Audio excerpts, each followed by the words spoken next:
حدیث قدسی دی ابو هریرہ رضی اللہ تعالی عنہ فرمائی نبی علیہ السلام فرمائے دی چی اللہ تبارک و تعالی فرمائی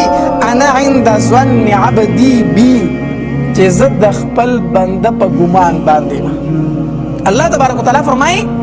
زد بنده سر آغا معاملہ کوما چی کم گمان دے پا ما باندے کل نو پا اللہ تبارک و تعالی باندے بخ گمان کئی پا اللہ تبارک و تعالی بس کئی خو گمان کئی او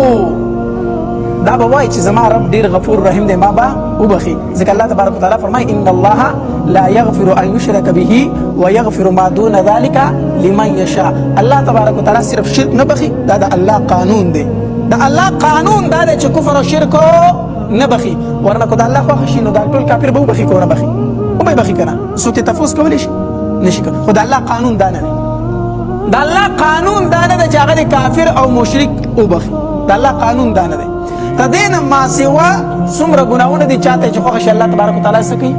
معافی کوي نو حدیث مبارک کې راځي الله تبارک وتعالى فرمای انا عند ظن عبدي بي زد خپل بنده په ګمان باندې یما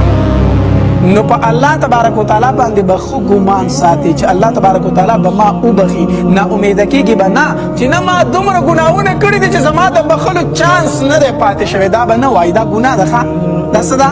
ګناه ده بعضې اوقاتو کې خلک وایي که نه یاره ما دومره ګناهونه کړي دي چې زه د بخلو نه منو نه تمه به د الله نه ساتي علما لیکي ایمان کې دوه خبرې ضروري دي ایمان کې څو خبرې ضروري دي دوه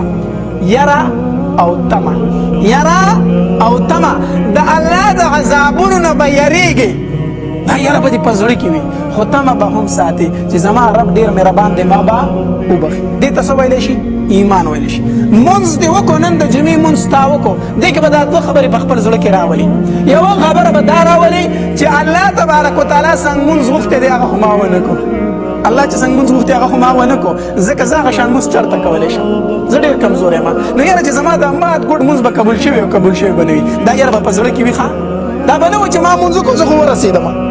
زه خو د الله ولي جوړ شم نه دا به نه وای منځ دې وکړو دا یاره به په زړه کې وي چې یاره دا به قبول شوی وي او که نه وي ځکه الله ډېر لوی ذات دی او زه ډېر کمزور یم زه چېرته داسې عبادت کولی شم دا یاره به خو تمه به ساتي یاره به هم ساتي او تمه به هم ساتي دا به وایي چې نه زه کمزور یم او زما رب ډېر لوی دی زه کمزور یم او زما رب ډېر مهربانه دی هغه به زما دا ما ګوډ عبادت قبلوي دا به څه ساتي تمه به ساتي دا تمه به ساتي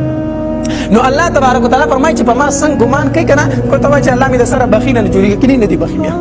او که ته وایي چې نه زما رب ډېر مهربانه ذات دی ما به وبخي نو الله تبارک وتعالى به دې